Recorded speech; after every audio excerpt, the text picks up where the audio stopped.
Anyway, I'm glad to be here. I'm very honored to have been invited to speak to you. And I'm especially glad to be on Bornholm since my favorite author used to live here. Anyway, I'm going to speak about collaboration. I will speak about collaboration. I will speak about small islands, because I represent an organization for the 1,300 smallest islands of Europe. So when Greg said he is coming from a small island, Malta, and he even said a very small island, then I am representing very, very small islands, I would say. I will talk about collaboration, and I will talk about some problems that small islands have, and I will talk about opportunities, and I will try to speak fast because I know it's 5 o'clock in the afternoon. Yes. This is a map of some islands of Europe. I live on this one, Kökar. This map is maybe slightly different than the ones you're used to see, because I have arranged the islands from small to big, and from performing to lagging.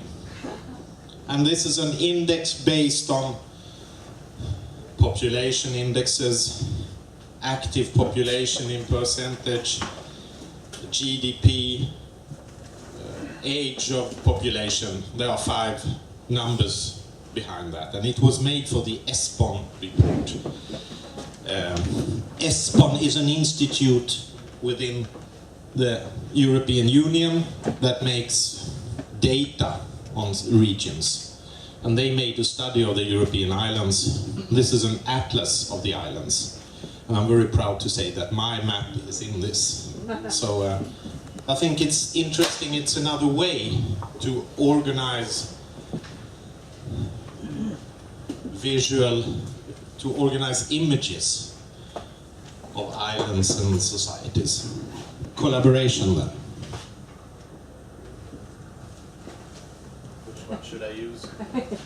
That one. Okay, yes, first I wanted to speak to you about a concept.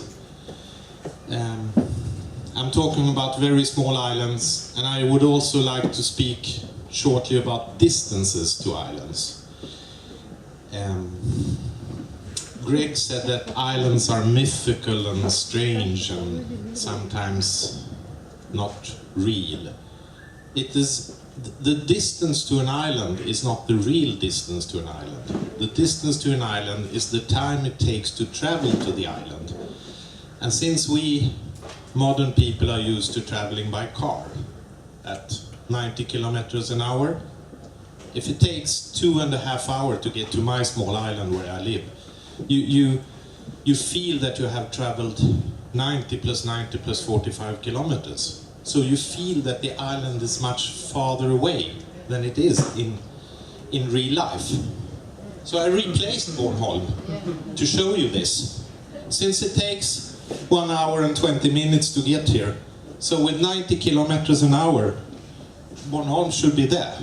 And if you take the slow ferry, the 2.5 hour ferry, Bornholm is here. You see what I mean?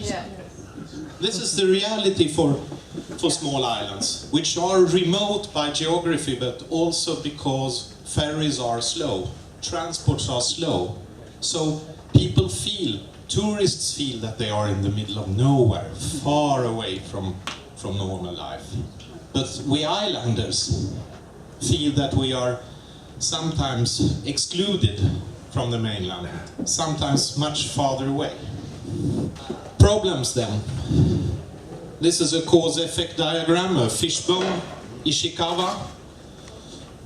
Here I have written problems that islands face: an aging population, high costs, environmental threats. I think that's 3 things that you could say commonly about small islands. Why is that so? Because tourism on small islands is awful. it causes big problems, as we have been speaking about. Waste, seasonal economy, water supply. Energy questions, which we are dealing with here, mainly. You know, high demand, low demand, who owns the wind, multi-governance questions. Social systems are not are problematic on small islands. Healthcare, elderly people, law and order, small schools. That's problems that we meet on the small islands. The size of small islands makes them not so attractive for politicians. There are not many votes to get from a small island. Weak economy. Trade and industry have high costs, branding problem, lack of expertise, small labor market, scarcity of human resources and scarcity of natural resources. Transports, well, there are enormous problems facing small islands when it comes to transports. Emissions, old vessels, same vessels summer and winter. I mean low season, high season. In winter, when I travel 2.5 hours on my boat to get to my island, I travel on a ship built for 300 persons and 40 cars, and we are 3 persons on the boat. And we all have 1 car each. So my ecological footprint isn't big, it's enormous. It's like an elephant's foot. Environmental questions, drinking water, erosion, pollution, climate change.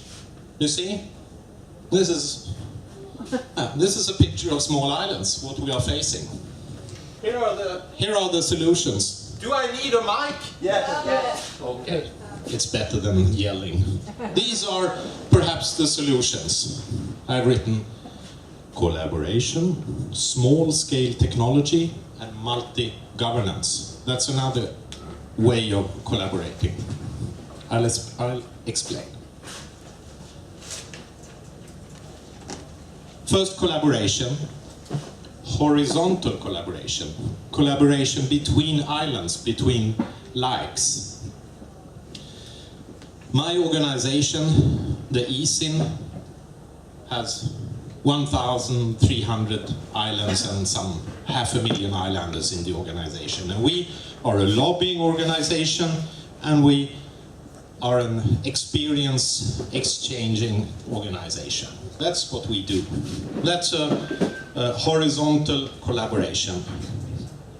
It is very, very, very important for us. Like today, when I listen to Lene Gröning and how to introduce systems for electrical vehicles on small islands. Fantastic. It's a way of learning from another island, the same size as many islands I know, and it gives great ideas how to implement such systems on perhaps 50 or 100 other islands. That's just some of the members of ESIN. Not so interesting. We are running in ESIN a project right now called SmileGov. It's about energy issues and the problems with multi-governance. And among other things, it has led us to a very interesting, we have found a very interesting technology that is being launched right now, or almost launched, where you can use seawater, you can extract heat from seawater with very simple means. You can have an elderly people's home easily heated from a system like this in a very, very smart and efficient way. So I think that's an example of a small-scale technology that is very suitable for small islands, and there are many others. And we firmly believe that technology is all the time giving us new opportunities. But we need to collaborate. The subject is collaboration, because we need that a few islands take on a pilot project, tests the technology and tells us, the others, how did it work? How did you finance it? How did you organize it? How did it work technically? multi-governance collaboration or collaboration. An island, a small island, has often some kind of supremacy, but then it's part of a municipality, which is part of a region, which is part of a nation, which is part of the European Union. Small islands have often problems getting through all these levels. If you seek European Union money, you have to work with all the levels. If you're 250 people on a small island, nobody has the time or competence to do it. This is quite difficult because there are so many levels now to deal with. We say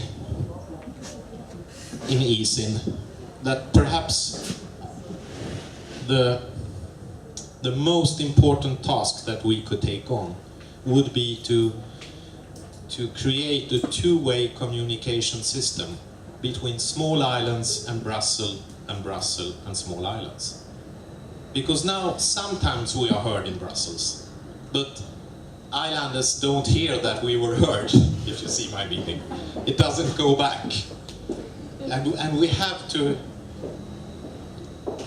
have the feeling and the notion and the knowledge that things that we are expressing really are getting all the way up and coming down again. So some kind of two-way communication system is absolutely needed for us. And we dream a little bit about a new region in Europe, a region of islands. That the islands would be a region of itself in Europe. That would be a great thing. Yeah. Thank you.